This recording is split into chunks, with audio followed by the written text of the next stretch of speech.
नमस्कार दोस्तों, मेरा नाम है विमल सिंह। बालाजी स्टडी अड्डा में आपका स्वागत है। सुपर टेट यूपी टेट 2021 के लिए प्रैक्टिस सेट हम आपको करा रहे हैं। तो जस्ट इससे पहले हमने 30 प्रश्न सामान्य ज्ञान और समसामयिक घटनाओं यानी कि करंट अफेयर पर आधारित देखे थे। पिछला वाला वीडियो आपको साइड में आई बटन में मिल जाएगा। और आज हम देखेंगे उसके आगे के जो बचे हुए आपके 20 प्रश्न हैं, जिसमें आपके रीजनिंग के जो है वो 5 प्रश्न आते हैं, कंप्यूटर के जो है वो 5 प्रश्न आते हैं, और साथ ही साथ जो 10 प्रश्न है वो जीवन कौशल प्रबंधन जो है उसके आते हैं। तो टोटल 20 प्रश्न हम देखेंगे।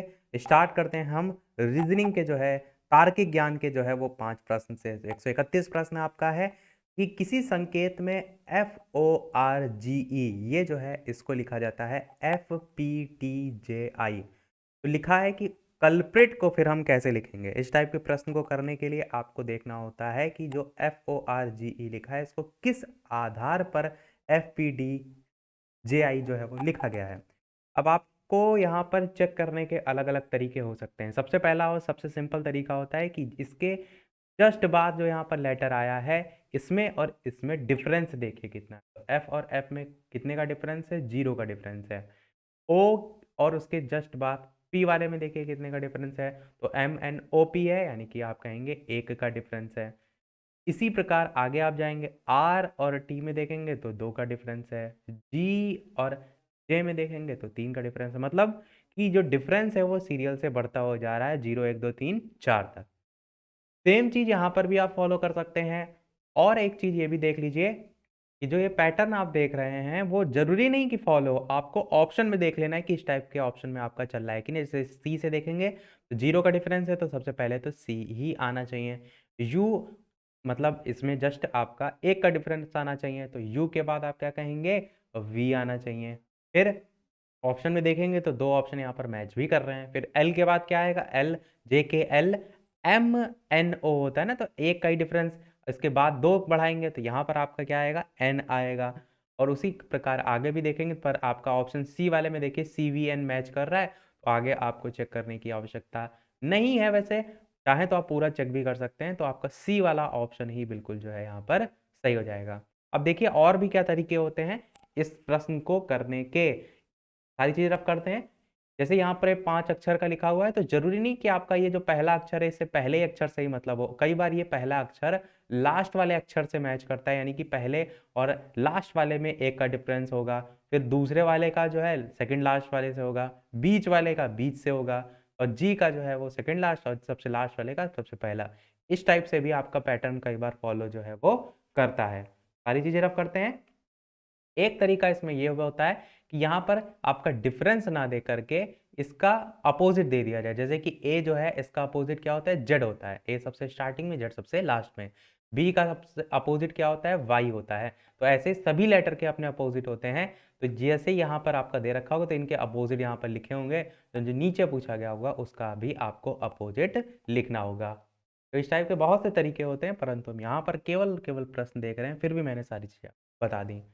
132 प्रश्न कह रहा है कि ए जो है वो बी की बहन है, सी जो है वो बी की माँ है, डी जो है सी का पिता है, ई डी की माँ है, तब ए डी से कैसे जो है वो संबंधित है। इस टाइप के प्रश्न को करने के लिए आप थोड़ा-सा इसको स्ट्रक्चर टाइप से बना सकते हैं। जैसे आप बनाएँगे ए जो है वो बी की जो है वो बहन है, एक लाइन में। यहाँ पर जेंडर किसका क्लियर है? ए का क्लियर है, और ए क्या है? स्त्रीलिंग है, तो इसके लिए हम इस पर गोला बना देते हैं, क्योंकि लिखा है ना कि ए जो है वो बी की बहन है। बी क्या है उससे नहीं हमें मतलब, लड़का है लड़की है। ए जो है वो बी की बहन है। सी जो है वो बी की माँ है। अब सी जो है वो बी की माँ है। तो माँ के लिए हम जस्ट इसके ऊपर ले जाएँगे, जिससे जनरेशन आपको समझ में आएगा। तो सी जो है वो डी की माँ है, और माँ है तो जेंडर इनका भी क्लियर है, आप इसे गोला बना देंगे। फिर लिखा है कि डी जो है सी का पिता है। अब जो डी है वो सी का पिता है, यानी कि और इसके ऊपर जाएगा डी, सी का पिता है, और इसमें आप तो मेल ही रखेंगे, इसलिए हमने इसको गोला नहीं किया है। आप चाहें तो मेल को जनरेट करने या उसको समझने के लिए इस टाइप से एक लाइन खींच देते हैं, तो आपको समझ में आ जाएगा कौन मेल कौन फीमेल। अगली लाइन में लिखा है ई जो है वो डी की माँ है, यानी इससे एक और जनरेशन ऊपर जाएँगे, ई जो है वो डी की माँ है, तो ये आपका गोला बन जाएगा। तो 1, 2, 3, 4 इस टाइप से 4 जनरेशन आप देख रहे हैं। पूछा गया है ए डी से किस प्रकार से संबंधित है, ए डी से कैसे संबंधित है, यानी कि ये इनके बहन, तो ये जो सी है वो ए की भी तो माँ हुई, और जो उसके ऊपर हम और डी गए हैं, ये जो है ए की परदादी लगेंगी। पर डी लिखा है ना, ए डी से कैसे संबंधित है, तो ये इनकी पौत्री लगेंगी। बात को समझ रहे हैं हम, इसीलिए मैंने सारी चीजें बना दी हैं। तो यहाँ पर आपका ऑप्शन बी वाला पौत्री जो है वो सब सही हो जाएगा। अब देखिए, इस प्रश्न को जरूरी नहीं कि आप इसी तरीके से करें। एक तरीका ये होता है कि यहाँ पर आप एज्यूम कर लीजिए कोई दो लोगों को अपने फैमिली मेंबर में, और अपने फैमिली में जो रिलेशन है उससे जोड़ के इसे कीजिए, तो वो भी एक तरीका होता है। कुछ लोग उसी प्रकार से करते हैं। 133 प्रश्न कह रहा है कि प्रश्नवाचक जो चिन्ह है इसकी जगह क्या आएगा। एम के अनुपात 169 और बटे 121 समानुपात, जे एच अनुपात और क्वेश्चन मार्क, और चार ऑप्शन दे रखे हैं। मेरे आंसर बताने से पहले वीडियो को पॉज करके खुद से सोचा करिए कि कैसे यहाँ पर क्या आएगा, क्योंकि रीजनिंग में जब तक आप खुद की बुद्धि नहीं लगाएंगे तब तक चीजें आपको नहीं आएंगी। उससे सोचिए। तो थोड़ा सा आपको इससे तो समझ में आ रहा है, यहाँ पर 169 लिखा है जो कि आपका स्क्वायर ही फॉर्म होता है। किसका होता है? 12 का 144 होता है, 13 का 169 होता है। अब 13 यहाँ पर आपको चाहिए, इतनी सी छोटी सी बात आपको समझ में आ रही है। 121 जो है ये 11 का होता है, तो यहाँ 11 चाहिए। अब एम के में आप 13 11 में कैसे जाएंगे, तो इनकी प्लेस वैल्यू पर जाइए। एम की प्लेस वैल्यू क्या होती है? 13 होती है। और के की प्लेस वैल्यू क्या होती है? 11 होती है। प्लेस वैल्यू का मतलब क्या है? जब ABCD में आप गिनते हैं तो ए आपका पहले नंबर पे आता है, बी दूसरे पे आता है, ऐसे ही जो एम है वो आपका 13 नंबर पे आता है। तो m जो है 13 नंबर पे आ रहा है, तो इन्होंने क्या किया, जो पहले वाले की प्लेस वैल्यू उसका स्क्वायर कर दिया, तो 169 ऊपर आ गया। बाद वाले का भी सेम यही किया, इन्होंने स्क्वायर कर दिया, 11 11 में 121 वो बटे में आ गया। अब JH में भी आप यही करेंगे। तो J की प्लेस वैल्यू कितनी होती है, तो आप कहेंगे 10 होती है, तो आप क्या लिखेंगे, 10 का स्क्वायर 100 होता है, और बटे H जो है इसकी प्लेस वैल्यू क्या होती है? 8 होती है, 8 का स्क्वायर 64। 100 बटे 64 आपका ऑप्शन पहला वाला जो है बिल्कुल सही हो जाएगा। रीजनिंग बहुत इंटरेस्ट सब्जेक्ट है, बस आपको थोड़ा सा प्रैक्टिस करने की आवश्यकता है, आपको चीजें खुद समझ में आएंगी और बहुत इंटरेस्ट आएगा। अगला प्रश्न 134 कह रहा है कि राहुल अपने स्थान से 40 किलोमीटर पूर्व की ओर साइकिल चलाता है। फिर तो ऐसा करते हैं ना कि साथ साथ में चित्र भी बनाते चलते हैं, समझते भी चलते हैं कि राहुल अपने स्थान से 40 किलोमीटर पूर्व की ओर साइकिल चला रहा है। तो ये दिशा होती है आपकी पूर्व की, तो ये चलाता है कितना? 40 किलोमीटर। फिर कह रहा है कि उत्तर की ओर मुड़कर 20 किलोमीटर जाता है। उत्तर यानी कि ऊपर की ओर, तो थोड़ा सा इसको नीचे बनाते हैं ताकि आपको समझ में आए। इस प्रकार से आपका गया 40 किलोमीटर, फिर गया उत्तर की ओर, और कितना चला? 20 किलोमीटर। इसी प्रकार आपको बनाना होगा, जो जो दिया जाए लिखते चलिए। फिर कह रहा है बाएं मुड़कर 20 किलोमीटर जाता है, यानी कि वापस मुड़ा और 20 किलोमीटर गया, आधा गया, 40 गया था वापस 20 आया।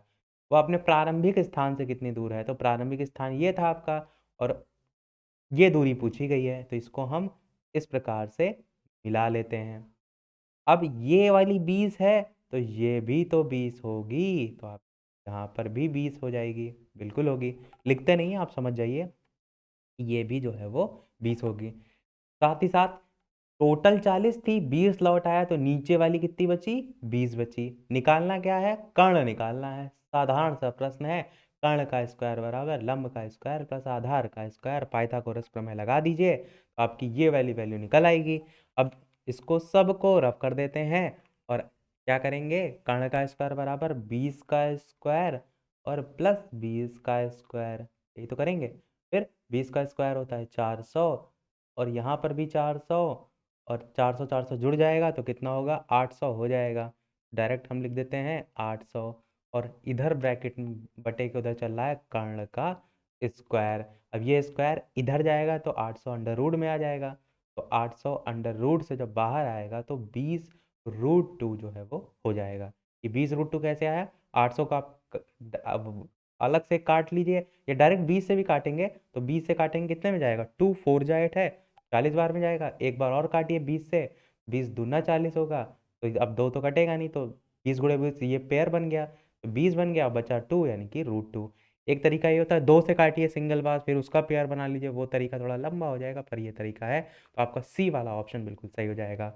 लास्ट प्रश्न है आपका रीजनिंग का, कि किसी सांकेतिक भाषा में 256 का अर्थ यू आर गुड और 637 का अर्थ वी आर बैड और 358 का अर्थ गुड एंड बैड है। तो इस भाषा में एंड के लिए कौन सी संख्या यूज की जाएगी? 8, 3, 5, 2। इस टाइप के प्रश्न को करने के लिए कॉमन ढूंढना होता है। जैसे 256 का अर्थ लिखा हुआ है ना कि यू आर बैड, और दूसरे में देखिए तो आर बैड यहाँ भी, आर बैड यहाँ है, पर 256 और 637 में गिनती में दो ऐसी कोई सेम नहीं है। तो पहले दूसरे को हम ना लेकर के तीसरे वाले पे चलते हैं, गुड एंड बैड। तो तीसरे वाले में क्या है? गुड एंड बैड है। और दूसरे वाले में देखिए वी आर बैड है। तो यहाँ पर क्या मैच कर रहा है? दोनों का बैड मैच कर रहा है। यहाँ पर गुड एंड बैड है और तो कुछ मैच नहीं कर रहा है, तो केवल हम बैड को लेते हैं। इन सभी चीज़ों को रफ कर देते हैं। इसमें बैड मैच कर रहा है और संख्या में देखिए तो किसका अर्थ है? 637 का अर्थ है ना वी आर बैड। यहाँ पर 358, तो अब संख्याओं में दोनों में कौन सी मैच कर रही है? तो 3 मैच कर रही है। यानी आप क्या कहेंगे कि जो बैड है इसका नंबर जो है वो 3 हो जाएगा। इतनी चीज आपको समझ में आई? फिर आप देखिए, आप इस चीज को ना सोचिएगा कि यहाँ पर एंड पूछा गया तो हम बैड क्यों निकाल लें। आप जब सब निकाल लेंगे लास्ट में एंड बचेगा तभी वो मान निकल पाएगा। यहाँ पर मैंने 5 को गोला कर दिया, इसको मैं सही कर देता हूँ। ये जो है आपका 3 पे गोला होगा। तो बैड के लिए हमने क्या निकाला? इसको 3 निकाला। यहाँ पर 3, 637 का बैड, 358 का 3, बैड बैड मैच हो गया। अब यहाँ पर गुड एंड बचा। तीसरे वाले में क्या बचा? गुड एंड बचा। तो गुड एंड पहले वाले से कंपैरिजन कीजिए, यू आर गुड लिखा है यानी कि इसमें भी गुड है, इसमें भी गुड है। संख्याओं को मैच कीजिए, 256 लिखा हुआ है तो 5 देखिए दोनों में मैच कर रहा है, यानी कि ये वाला जो 5 है ये आपका यहाँ पर आ जाएगा, यानी कि जो गुड है ये भी यहाँ से आ जाएगा अलग। तो गुड की वैल्यू कितनी हो जाएगी? आप कहेंगे 5 हो जाएगी। अब गुड का भी पता चल गया, बैड का भी पता चल गया, और पूछा क्या गया? एंड पूछा गया है। तो तीसरे वाले में देखिए गुड और बैड हमने निकाल लिया ना, 3 5 बचा क्या? 8 केवल बचा, वही आपका एंड का मान हो जाएगा। यानी ए वाला आपका ऑप्शन बिल्कुल सही हो जाएगा। अब समझ में आपको आया कि मैंने सारी वैल्यू निकालने के बाद एंड क्यों बताया? इसी तरीके से किया जाता है। उम्मीद करते हैं चीज़ें आपको समझ में आ गई होंगी। वीडियो पसंद आए तो सभी लोग वीडियो को लाइक अवश्य कर दीजिएगा। आपके लिए इतनी सारी मेहनत की जाती है, एक लाइक तो आपका बनता ही है। पढ़ते हैं हम, चलिए हम कंप्यूटर के प्रश्नों की तरफ कि कंप्यूटर के सीपीयू का फंक्शन क्या है। कुल 5 ही प्रश्न आपके सुपरटेट में आते हैं। इनवॉइस बनाता है, गणनाएं और प्रोसेसिंग करता है, डाटा डिलीट करता है, डाटा करप्ट करता है। इस प्रकार से 4 ऑप्शन है, बताना है आपको कौन सा सही होगा। बात करते हैं चलिए फिर आंसर की। तो आपका ऑप्शन बी वाला गणनाएं और प्रोसेसिंग वाला जो है बिल्कुल सही हो जाएगा। कंप्यूटर के सीपीयू का यही तो फंक्शन होता है मेन। 137 प्रश्न कह रहा है कि जब आप कंप्यूटर बंद कर देंगे तो किसमें डाटा सुरक्षित रहेगा? बहुत पूछा जाता है प्रश्न। रैम में, मदरबोर्ड में, द्वितीय मेमोरी जिसे हम सेकेंडरी मेमोरी कहते हैं, या इनमें से कोई नहीं। बताना है कि जब आप कंप्यूटर बंद कर देंगे तो किसमें डाटा सुरक्षित रहेगा। तो बात कर लेते हैं चलिए फिर आंसर की ऑप्शन एबीसीडी में से। तो बिल्कुल आपका ऑप्शन सी वाला सही हो जाएगा, सेकेंडरी मेमोरी हो जाएगा।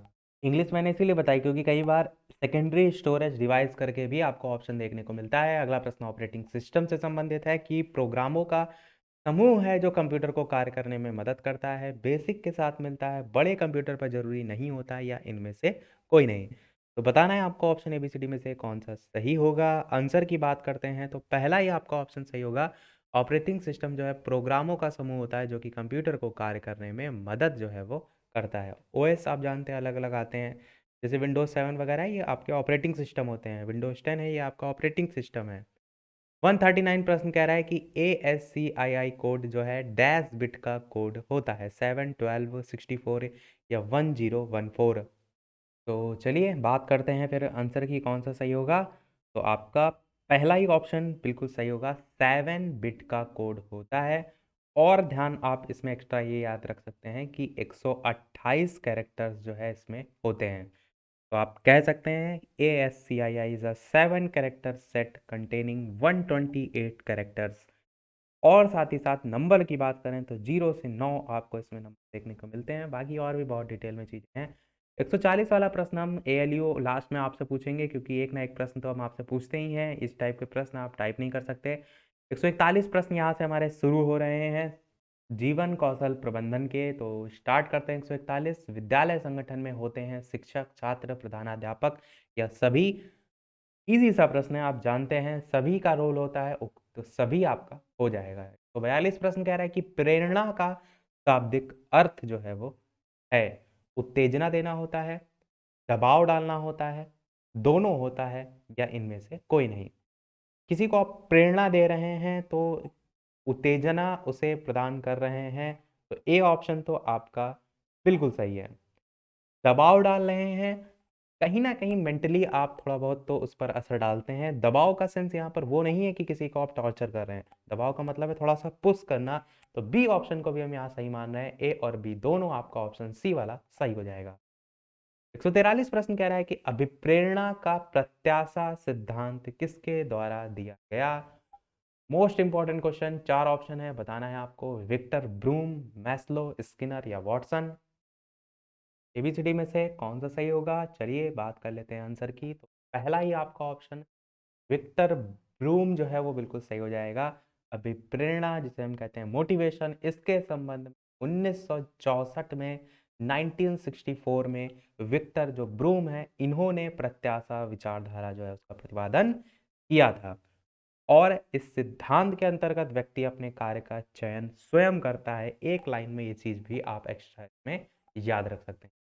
144 प्रश्न कह रहा है कि किसी भी सामाजिक का आधार होता है कर्ता, परिस्थिति, प्रेरणा या सभी। तो बताना है आपको ऑप्शन एबीसीडी में से कौन सा सही होगा। आंसर की बात करते हैं। किसी भी सामाजिक का आधार कर्ता भी होता है, परिस्थिति तो होती है, प्रेरणा भी तो होती ही है, उपयुक्त सभी आपका बिल्कुल सही हो जाएगा। इजी सा प्रश्न था। 145 प्रश्न कह रहा है कि लोकतंत्र का मूल मंत्र क्या है? जियो और जीनो दो, पढ़ो और पढ़ाओ, दोनों या एक साथ चलो। अच्छा प्रश्न है, पूछने का तरीका इसमें थोड़ा सा घुमाया गया है और बताना है आपको लोकतंत्र का मूल मंत्र क्या है। आंसर की बात करते हैं तो ऑप्शन के अकॉर्डिंग पहला वाला ऑप्शन ज़्यादा सही होगा, जियो और जीनो दो। लोकतंत्र में वैसे वही होता है, न्याय, बंधुत्व, ये सारी चीज़ें, उसके अकॉर्डिंग पहला ऑप्शन होना चाहिए। 145 प्रश्न हो गया हमारा। 146 प्रश्न कह रहा है कि विद्यालय संगठन जो है उसमें समन्वय और सामंजस्य जो है उसके अभाव के कारण होता है। आकस्मिक अवकाश होता है, कोई योजना सफल नहीं हो सकती, वेतन वृद्धि या इनमें से कोई नहीं। बताना है आपको ऑप्शन एबीसीडी में से कौन सही होगा। आंसर की बात करते हैं तो विद्यालय संगठन में यदि समन्वय और जो सामंजस्य है वो नहीं है, उसका अभाव है, तो कभी भी कोई योजना सफल नहीं हो सकती। बी वाला आपका ऑप्शन बिल्कुल सही हो जाएगा। अगला प्रश्न 147 कह रहा है कि किसने सामूहिक अचेतन का संप्रत्यय जो है वो दिया था? युंग ने दिया था, फ्रायड ने दिया था, एडलर ने दिया था, सलीवन ने दिया। ये प्रश्न वैसे अच्छा है पूछने वाला। हम क्या करते हैं, जो कंप्यूटर वाला प्रश्न हमने छोड़ा था उसका आंसर बता देते हैं और ये वाला प्रश्न आपसे पूछते हैं। कंप्यूटर के संदर्भ में एएलयू का फुल फॉर्म क्या होता है? सभी को पता है, आसानी से सभी बता सकते हैं। अलजेब्रिक लॉजिक यूनिट नहीं होता है, अर्थमेटिक लॉजिक यूनिट जो है आपका, यही बिल्कुल जो है वो सही हो जाएगा। आपका ऑप्शन बी वाला, कंप्यूटर के संदर्भ में एएलयू की full form arithmetic logic unit हो जाएगा। आंसर मैंने कंप्यूटर वाला बता दिया। अब हम 100 जो ये वाला प्रश्न है 47 वाला, ये लास्ट में आपसे पूछेंगे। 148 कह रहा है कि शिक्षा का मुख्य उद्देश्य क्या है? नौकरी पाना, संपन्न होना, विद्यार्थियों के व्यक्तित्व का विकास करना या इनमें से कोई नहीं। तो बताइए शिक्षा का मुख्य उद्देश्य क्या होता है। बात करते हैं आंसर की, तो सबसे पहले आप कहेंगे नौकरी पाना, तो बिल्कुल उद्देश्य नहीं होता है। संपन्न होना तो भी नहीं होता है। मेन यही लक्ष्य होता है कि विद्यार्थी के व्यक्तित्व का विकास हो। सी वाला आपका ऑप्शन बिल्कुल सही हो जाएगा। 149 प्रश्न कह रहा है कि विद्यार्थियों को स्वच्छता के लिए प्रेरित करने के लिए उन्हें स्वच्छता समिति का सदस्य बनाना प्रतिबिंबित करता है प्रेरणा का मानव आगम, प्रेरणा की सामाजिक सांस्कृतिक प्रेरणाएं, प्रेरणा का व्यवहारवादी उपागम या सभी। ऑप्शन एबीसीडी में से आंसर की बात करते हैं तो बी वाला आपका ऑप्शन सही हो जाएगा, प्रेरणा की सामाजिक सांस्कृतिक प्रेरणाएं। देखते हैं हमारा अगला और इस वीडियो का लास्ट प्रश्न। इसके बाद एक प्रश्न हम आपसे भी पूछेंगे। वीडियो अभी तक आपने लाइक ना किया हो, इतने अच्छे अच्छे प्रश्न हम आपको प्रैक्टिस करा रहे हैं, तो एक लाइक तो आपका बनता ही है। चैनल पर नए हो तो सब्सक्राइब करके भी और जुड़ जाइएगा, ताकि आगे आने वाले बेहतरीन से बेहतरीन प्रश्न प्रैक्टिस करने से आप बिल्कुल भी ना चूकें। और टेलीग्राम चैनल से नहीं जुड़े हैं तो वीडियो के डिस्क्रिप्शन में आपको लिंक मिल जाएगी, सर्च करके भी जुड़ सकते हैं। 150 प्रश्न है, पर्यवेक्षण का प्रकार है सहयोगी, निरंकुश, समन्वयात्मक या सभी। इस टाइप के प्रश्न आपके डीएलएड में बहुत पूछे जाते हैं। अच्छे से आपने तैयारी की होगी तो बिल्कुल आप सही करेंगे। आंसर की बात करते हैं तो उक्त सभी आपका सही हो जाएगा। पर्यवेक्षण के प्रकार में सभी आपके जो वो आ जाते हैं। अब पूछते हैं वो प्रश्न जैसा कि सभी वीडियो में हम आपसे एक ना एक प्रश्न पूछते हैं। तो 147 नंबर वाला प्रश्न हम आपसे पूछ रहे हैं कि किसने सामूहिक अचेतन का संप्रत्यय जो है वो दिया था? युंग ने दिया था, फ्राइड ने दिया था, एडलर ने दिया था या सलीवन ने दिया था? अपना आंसर वीडियो के मेन कमेंट में टाइप करके अवश्य बताइएगा। देखते हैं कितने लोग इसका आंसर सही जो है वो बताते हैं। इससे पहले जब यूपी टेट की तैयारी वगैरह मैंने कराई थी तब ये सारे टाइप के प्रश्न मैंने आपको कराए भी थे। तो इसी के साथ हमारे आज के सभी प्रश्न समाप्त होते हैं। टोटल आपके 20 में से कितने प्रश्न सही रहे अपना स्कोर भी अवश्य बताइएगा। आज की वीडियो में इतना ही। वीडियो पसंद आया हो लाइक अवश्य कीजिएगा, चैनल पर नए हो सब्सक्राइब जरूर कीजिएगा। मिलते हैं फिर अगले वीडियो में नए टॉपिक के साथ। तब तक थैंक यू फॉर वॉचिंग।